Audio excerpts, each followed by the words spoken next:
Path of Exile 2 Community Feedback and Thoughts. One life per map and other game-changing challenges GGG needs to address. Path of Exile 2 is a bold reimagining of the ARPG experience, but certain design choices, like the one life per map system, have sparked intense community debate. While the game's visuals, combat mechanics and potential shine through, here are some key issues players feel need urgent attention to make PoE 2 truly exceptional. The problem with one life per map: punishing progression. Losing a map and its contents after a single death feels overly punishing, especially when maps require significant resources and effort to access. Unfair boss fights. One-shots and off-screen mechanics make learning boss encounters almost impossible without external guides, defeating the purpose of skill-based combat. Loot heartbreak. Dying mid-map often means leaving behind valuable loot, adding frustration to the already high stakes of endgame mapping. Suggested fix: revert to 6 portals per map or allow retries with remaining portals. Resetting boss health upon player death to preserve challenge without being overly punishing. Other key issues and suggestions: defense scaling needs improvement. Dodge reliance, armor, evasion, and other traditional defenses feel underwhelming, forcing players to rely on dodge rolling, which limits build diversity. Life vs energy shield. Energy shield has significantly more scaling options, leaving life builds struggling to compete. Fix: balanced defense systems so players feel progressively tankier as they invest in survivability. Number 2, crafting and map drops. Crafting frustrations. The current crafting system feels too random and lacks deterministic elements, especially in SSF. Waystone issues.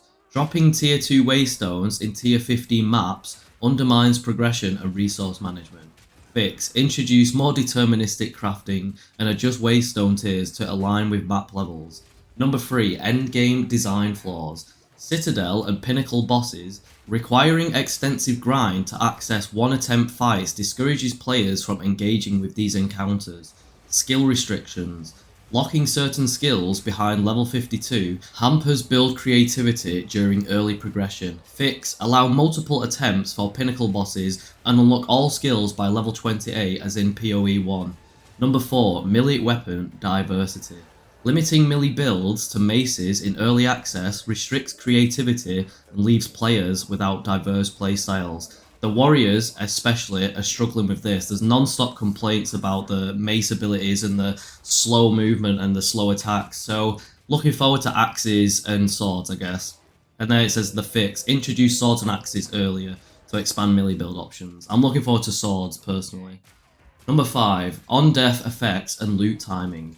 Dying while looting due to on-death screen effects creates frustration. Fix: delay the loot drops until after on-death effects resolve, giving players clarity and safety when collecting rewards. What players love about PoE 2. Act 1 excellence. Its pacing, visuals and rewards set a high bar for the rest of the campaign. Visuals and combat. Stunning graphics and engaging tactical combat mechanics lay a strong foundation for the game's future. Creative potential. The core systems offer a canvas for innovation if refined based on community feedback. And then final thoughts. Path of Exile 2 has the potential to become the greatest ARPG of all time, but addressing these community concerns is critical. GGG, your players are passionate and their insights could pave the way for a truly revolutionary game. Join the conversation down below. What are your thoughts on everything so far? What class are you playing? I made a game, it's called Battle Babes, it's on Steam, the winter sale's happening right now. Play it if you want. Love you all, hasta la vista.